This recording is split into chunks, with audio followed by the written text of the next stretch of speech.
Welcome to another episode on the Fact Hunter channel. Today we will tell the story of the expert who knew too much. The night over the English Channel was starry and calm. Around midnight, a faintly visible 252 Allied ships, filled with 6,000 troops, took up positions near Dieppe, the former headquarters of the pirates. The operation, codenamed Jubilee, an assault along an 80-kilometer stretch of coastline on both sides of Dieppe, was described as an intelligence exercise to test German defenses. It was August 18, 1942.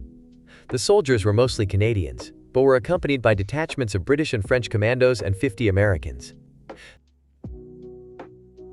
The attackers were to blow up docks, powerhouses, fuel depots, and frontline railroad stations, destroy German coastal defenses, shell Saint-Aubin airfield, located a few kilometers inland, capture German landing barges, steal secret documentation from divisional headquarters, and free French prisoners held in Dieppe prison.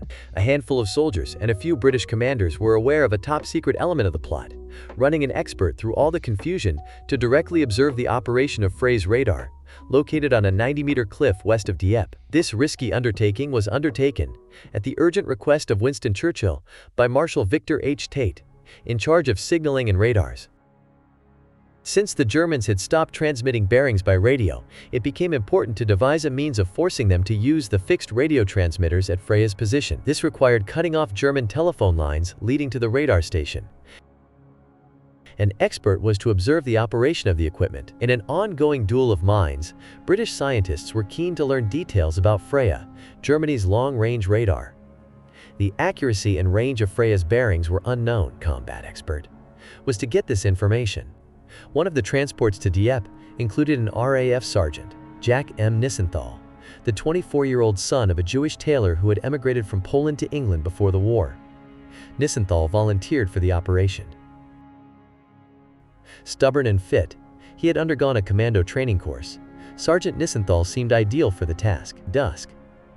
Despite his young age, he knew a lot about radar. Prior to the current mission, he had worked at radar stations in Scotland and England, which caused deep concern among British intelligence officers. He knew too many secrets of English radars. If he had been captured and forced to speak, he could have provided German scientists with technical details, and this would have given an advantage to Adolf Hitler's camp. Such an eventuality was unacceptable. Radar could determine the victory of one side or the other.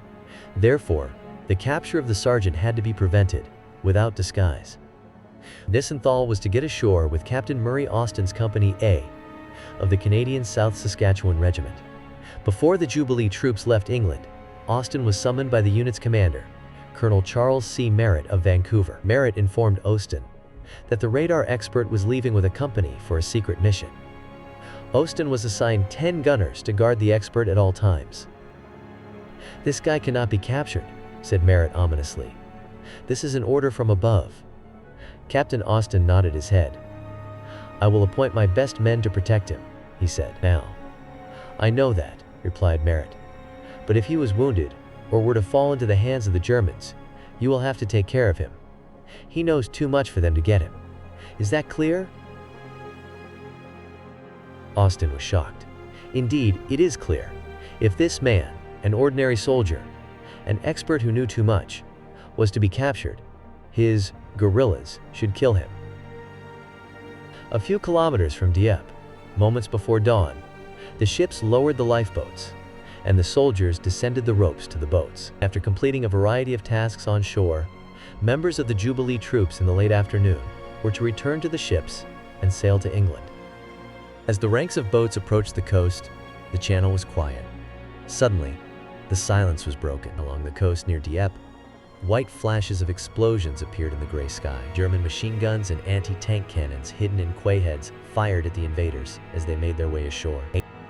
18 tanks crawled off the landing ships at Dieppe and bogged down in the gravel. Anti-tank guns fired at the helpless monsters, and within minutes, most of them had become twisted, burning wrecks, with their crews killed or captured. West of Dieppe, at Pourville, Captain Murray Austin and his company hit a snag when they tried to emerge from behind high rocks to seize the Freya radar station.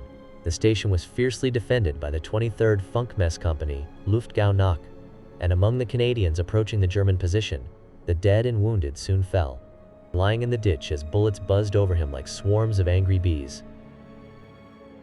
Nissenthall realized that the Canadians would not be able to oust the dug-in and well-armed Germans. Looking out over the edge of the trench, the expert noticed that the defenders were firing from the trenches surrounding the Freya building, in front and on both sides. The rear seemed unguarded.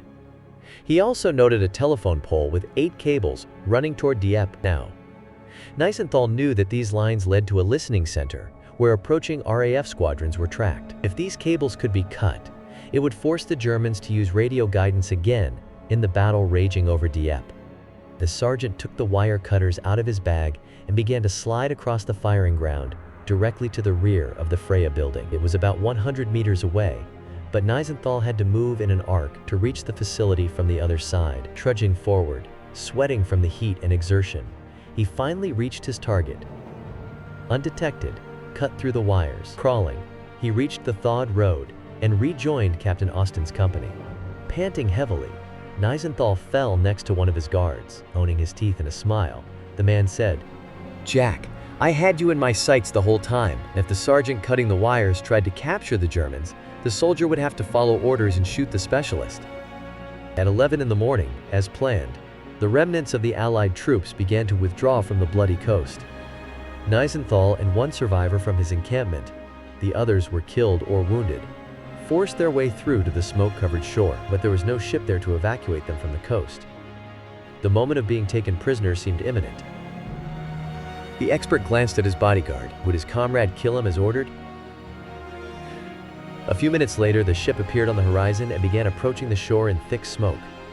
The radar specialist and his team approached the ship.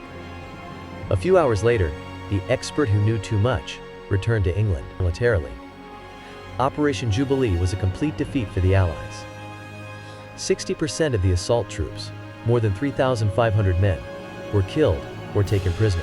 The RAF lost 106 aircraft, and the Royal Navy lost 551 men, a warship, and 33 landing boats. Jack Nissenthall's pride at getting out of death's arms was overshadowed by deep worry. He had failed in his mission to investigate Freya. That's why he was shocked by the enthusiastic welcome from Marshal Victor Tate, who entrusted him with the task. The RAF officer explained to him that British controllers at a listing station in southern England had gained a lot of valuable information about the accuracy of the German Freya's bearings. And British scientists now knew for sure that the enemy could use the radio relay if their landline was damaged. This knowledge, Tate went on, could be invaluable in the development of jamming techniques in a ruthless radio duel across the English Channel.